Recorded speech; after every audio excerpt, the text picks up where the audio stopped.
Hello everyone, happy Friday. Duke Schindler here joining you on the Valley News Now Network for a little bit of sports overtime because we had actually a decent amount to cover here over last night. And we got to start on the frozen pond, of course. I think everyone knows where we're heading with this. For the first time in 10 years, UND hockey, they made it to the Frozen Four, first time since 2016, facing up against Wisconsin. Ultimately, we know the end result, losing 2-1. And if you read my full preview on the Valley News Live website yesterday, you saw that the power play was going to be huge in this one. Wisconsin, the second worst penalty kill in all of NCAA hockey. And we had a full regular season sample size on top of that, but something possessed the Badgers last night, and they were on their A game. Take a look there. Wisconsin not only outshooting UND 37-22, but also North Dakota having 9.5 minutes of power play minutes on top of that, not able to convert any. So only really able to get 5 shots during those 9.5 minutes of power play time. Now, the Badgers really pulling it together at the right time, just really dominating UND from the start. Tough go around for those fighting Hawks as they let up 37 shots on goal compared to their 22. Then let's talk about the blocked shots here as well. Wisconsin really just wanting this and bringing that extra gear, putting their bodies on the line to get this thing done. Blocking 19 shots compared to UND's 10. And then, of course, the time in their zone. Wisconsin getting the job done here. UND did manage to put one in the net with 51 seconds left, pulling the goalie, and well, they did get a couple shots on and a couple good looks there. Couldn't get the job done ultimately. Shocking finish to UND's season. And it's Wisconsin that moves on to the Frozen Four final there in Vegas. They're going to take on Denver. And if you watch that game like I did last night, you stayed up pretty late. You're running on absolutely no sleep, but you saw a good one. 2 overtime win against Michigan as it's Denver and Wisconsin for the national championship. Wisconsin, they won in women's too, so you can get the double whammy there. But we're going to stay on the frozen pond here. UND wraps up their fantastic season, but a new postseason hot on the plate for the Minnesota Wild. And it certainly felt like a playoff game. We've been hyping up this Dallas Stars-Minnesota Wild matchup for almost a week now, and well, tensions were absolutely flaring. It felt like a playoff game. 16 penalties were called in this one. Dallas and Minnesota, like I mentioned, they are locked into play round 1. And if last night's game was really a prelude to anything, well, get your popcorn ready. This might go 7 come playoff time. Wild looking for 5 straight wins in this one, but ultimately not getting it done. The party getting started within the first 5 minutes of the game. Wyatt Johnston netting his 44th goal of the season. That puts him in 5th in the NHL, just behind Kirill Kaprizov. Quinn Hughes, the new addition, tying things up with just under 10 minutes later. And speaking of Kirill, well, he come into the picture on a power play, wasting absolutely no time. Just seconds into it, Wild take the lead in the second. Then another power play opportunity for Minnesota leads to another Kaprizov goal. So those 2 goals put him just ahead of Johnston after the end of this one. Starting to feel like Minnesota gained control, right? Well, you'd be silly to think a Minnesota team would make it an easy game for us fans here. Dallas would tie things up with less than 4 minutes left in the second, but right before the period ends, it was Ryan Hartman who netted one in to tie it up. But a shaky third period on defense led to a Mikko Rantanen goal to tie it up with the home crowd roaring. Dallas then took the momentum, snatched that up, and took the lead back from a Jason Robertson goal. Minnesota would try to put the pressure on, pull the goalie, but Dallas prevails.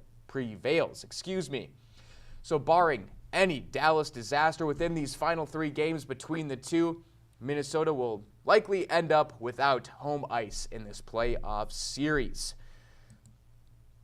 Now, what do you think about that playoff series? I'm checking the comments here.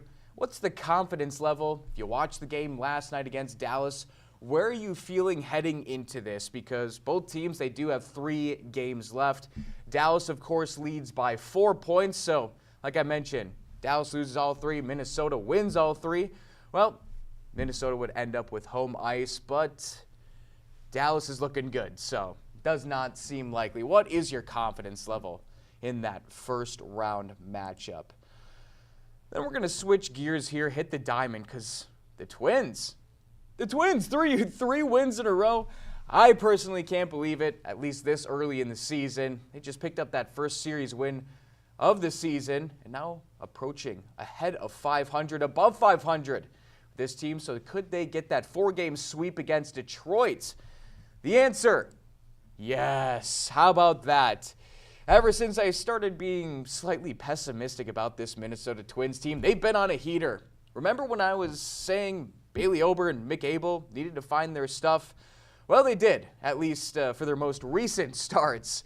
Now, how about the 24-year-old Abel bouncing back? He came into this one with an 11 ERA, putting on 6 innings, 4 hits, 6 strikeouts. Incredible outing for a guy that really needed to just have that one good start. Who knows what we'll see in this next upcoming one, but hey, this is always a good sign, especially early in the season.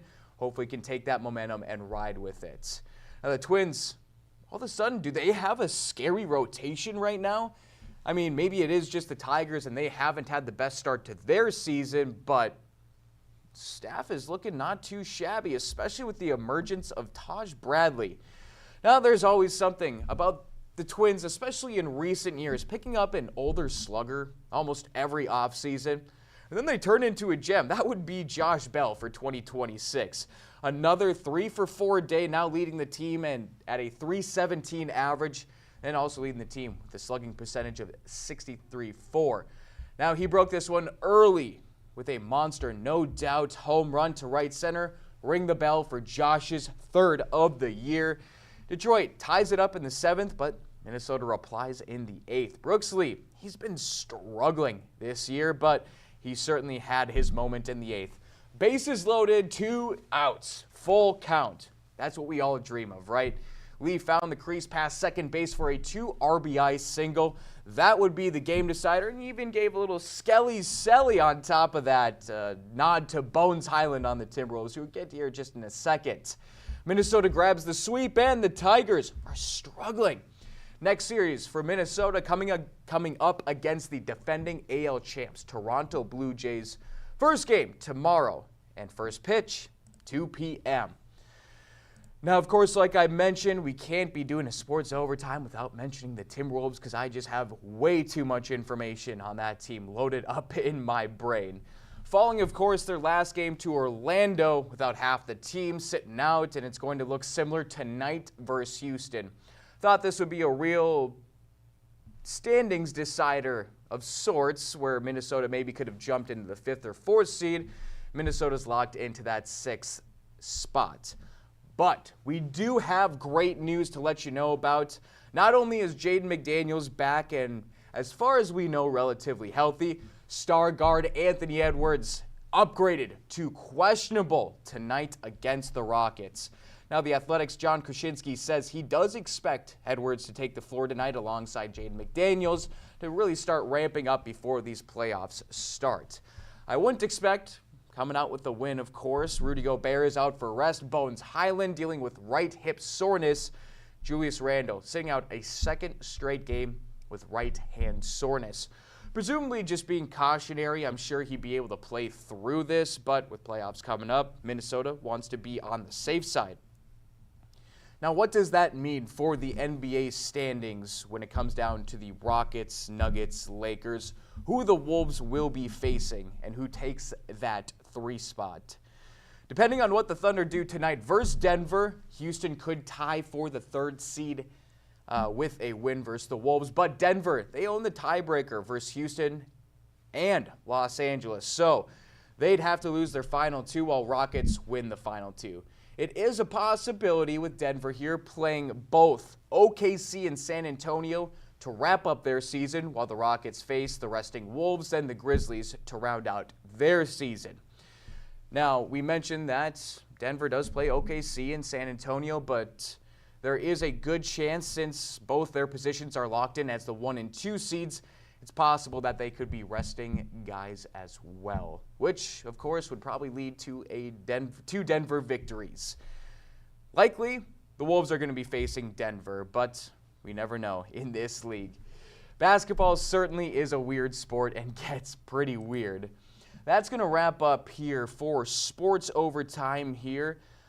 Just wanted to say we did have, and I shot a Cheyenne baseball story last night, but we didn't really have enough time to put it together and run it today. And we also want to do the players, the coaches, the team justice. You can't just throw something together and have it be put out there. So we'll be giving you a preview of the defending state champs come Monday. I'm going to be visiting Central Cass softball on Monday as well. We should have that ready by Wednesday. Then I believe I'm going to try to make it up to Thompson for the State B defending champs, and an absolute show up there in Thompson. They've been dominating the scene for quite some time. All right, we're going to wrap it up there, but thank you guys very much for joining us here on Sports Overtime. Once we wrap up the stream, you can always go back on YouTube, Facebook, check things out. Otherwise, thank you very much for joining us here. Should be an exciting Monday ahead of us sports-wise, especially with a couple leagues with playoffs around the corner. You can see the smile on my face. We're excited. There's nothing like playoff time, whether it's football, the seasons of basketball and hockey, baseball. Man, it just feels good to have that electricity back, and it's almost back. Wolves' final game of the season is going to be on Sunday the 12th. For the Wild, it's going to be the 14th on Tuesday. Some teams in the NHL play their last game on Wednesday. So thank you guys very much for joining us here on the stream for Duke Schindler. We'll catch you later.